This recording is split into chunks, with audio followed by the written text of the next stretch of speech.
We're going to have a satsang about one of my all-time favorite topics, which is that of the Yugas, the cycles of time that are, well, we'll get into what all that is during the satsang. But before, in order to prepare ourselves for what might at first feel like a more jnanic topic, we'll begin with some chanting and meditation to awaken our heart's energy, to get ourselves in the right place to look at it objectively and correctly. But before we do even that, let's invoke the presence of the divine, of our gurus, with a prayer. Please pray with me. Divine Mother, Heavenly Father, friend, beloved God, great masters, Jesus Christ, Babaji Krishna, Lahiri Mahashaya, Swami Shri Yukteswar, and our beloved Guru, Paramhansa Yogananda, saints and sages of all traditions, joyfully we bow before you all. O Shri Yukteswar, illuminate us to the true nature of reality. Help us to see with impartiality the truth behind all fiction, the understanding behind all Maya, that will one day set us free. We want only Thee, Lord. Reveal Thyself. Reveal Thyself. Om Shanti Shanti Shanti. Amen. This is a chant that Yogananda used to chant. It's actually a piece of a chant. The real chant is much longer, but today we'll sing just a part of it. This is Thousands of Suns and Moons, speaking of cosmology and the heavenly bodies as we will today.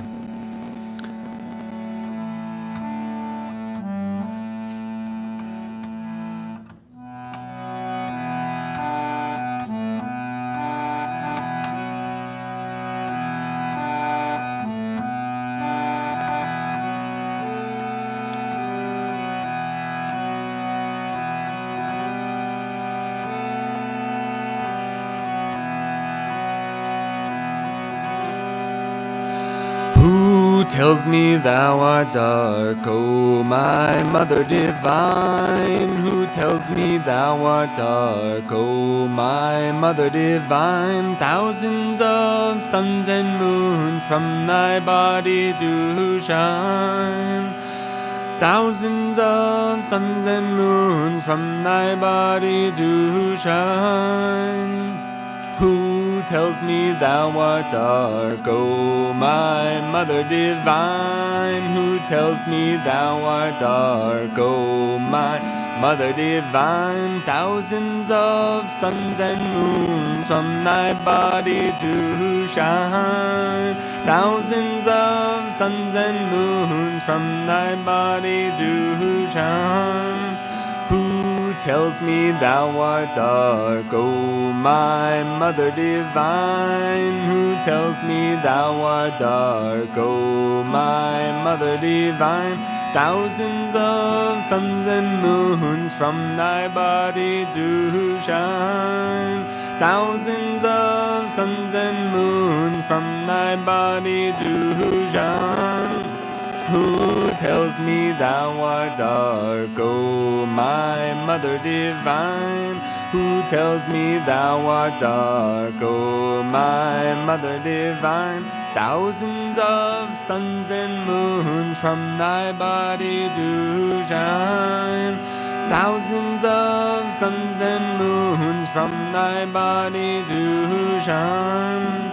Who tells me thou art dark, O my mother divine? Who tells me thou art dark, O my mother divine? Thousands of suns and moons from thy body do shine. Thousands of suns and moons from thy body do shine. Who